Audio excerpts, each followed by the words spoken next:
Hello, this is the Gingineer, and today we will be showcasing my current design for a front differential for a four-wheel drive RC car that I'm designing with I-beam suspensions and steering capable of allowing this car to have drive force while under a suspension articulation and steering.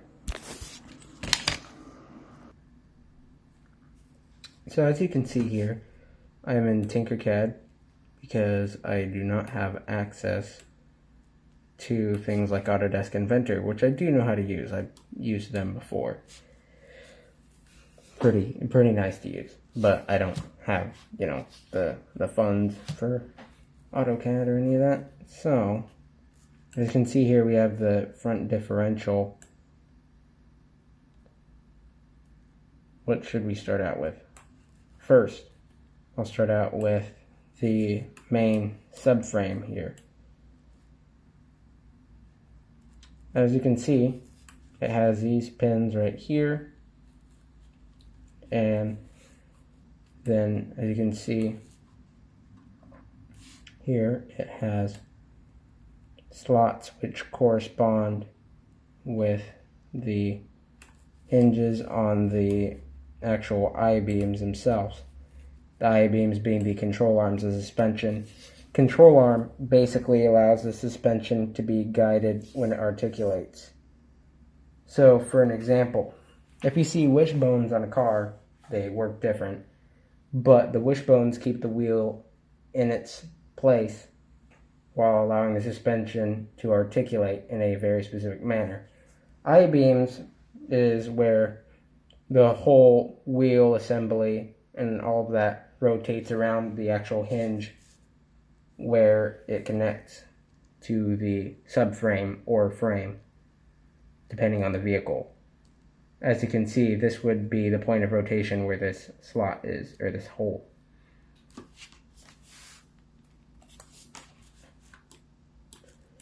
Now the control arm itself.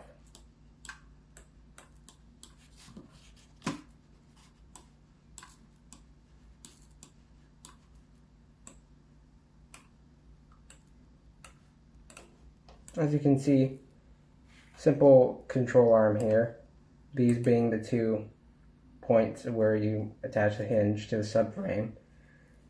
This hole here allows for the CV axle to slide through, or fit through. And this being the part of the hinge for the actual spindle, which these will take R15 bearings sealed.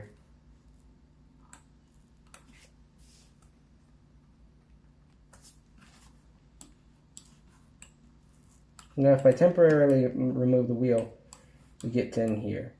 Inside here on the spindle would be where our boot fits, or where our bearing fits, and this is the actual boot. What a boot does is allows for a CV axle to be placed within it. This allows for the capability to transfer rotational force even when inputs and outputs are currently rotated on different axes. This allows for us to transfer power to our wheels while this suspension articulates and while we are steering.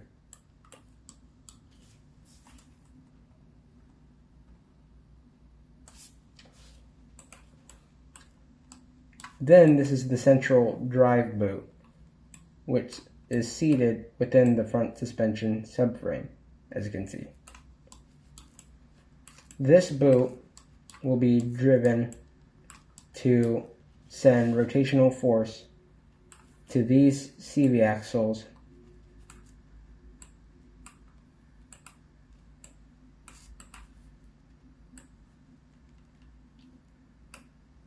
and then to this boot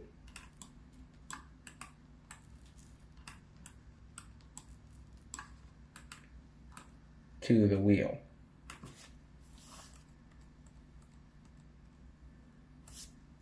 Due to the small scale I was building on, I'm not able to make things very compact, which is why With this geometry, the wheels will swing forwards and backwards, as I'm not able to fit all of this inside with current dimensions. Here, you may be wondering why I have these gears like this. These are 45-degree helical gears. The reason we have this is to transfer rotational force 90 degrees. Like a bevel gear, the helical gears will transfer rotational force across a 90-degree or more or less axis. But the helical gear will allow me to rotate it in this way instead of having it rotated like this.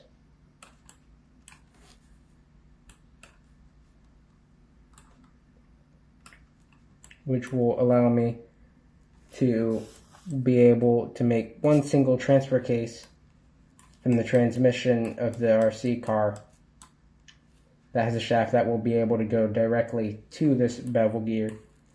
And it has a 45-degree cut on it, which will allow it to rotate clockwise and rotate these wheels forwards. I have nothing to show an example as of now, but in the future I will. Next, our spindles. Our spindles will allow our wheels to actually steer well on our suspension, but in order to do that, we have to have something to control them. That's why we have a tie rod. This tie rod here, this is our main link, and then our second smaller link.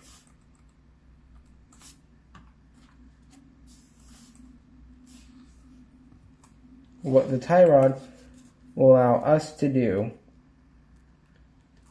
is push and pull upon these spindles to make them rotate. But you may be asking, how does it do that if the suspension is articulating without changing the actual wheel's rotation? Well, to do that, as you see, we have hinges on the tie rods that match up with the geometry of the I-beam suspension itself. Here will be one solid hinge, while here I will use a piece of solder wire to make a really soft joint, almost similar to a ball joint, which will allow this to rotate on multiple axes.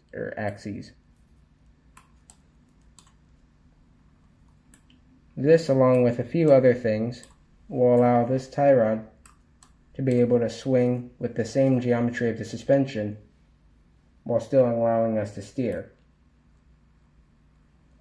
Then, you may be wondering what these pins are on the actual control arm itself.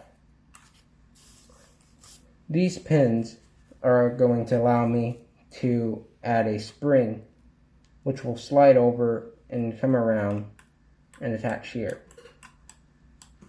to the actual subframe, which will give me the suspending part of suspension by having a spring. Now for the CV axles, as I do have a real CV axle that I've printed before, I can show you an example. While similar to a U-joint or a universal joint, a CV axle has different properties. As you may know, CV axle, let me activate the lights. As you may know, a CV axle provides rotational force from boot to boot. Now, let's say that you need the CV axle to transport rotational force while the boot is not aligned with your main axle. As you can see, I'm still getting rotational force when I angle the boot or axle in different ways. The reason being is because the CV axle itself is composed of 2 or more pins with the corresponding 2 or more slots in the boot. This allows for the ball part of the CV axle and the 2 pins to fit into the boot, and the pins can move forwards and backwards and up and down. They can rotate on every axis. Combine this with the fact that the pins also are the point of contact that transfers the rotational force. As long as the pins stay within the boot, we are able to transfer rotational force. And unlike a U-joint, CV axles can expand and contract.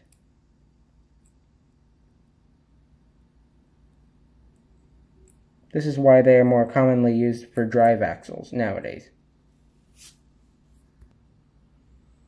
Here's another visual demonstration, but with superior lighting. As you can see, this pin is what forces drive to this boot. Now, as you see, the pin allows the axle to rotate this way. But if we rotate it like this, this would be the top of side view now. It also goes that way and that way. Now combined with rotation, and it rotates on both of those axes,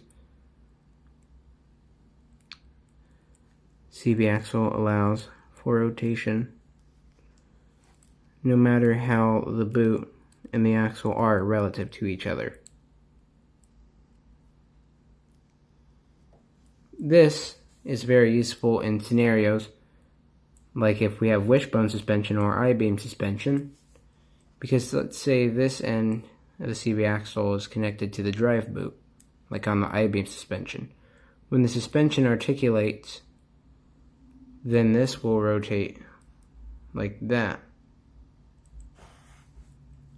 Or on a wishbone car, the boot will stay the same angle, but the axle changes, while still allowing for our rotation.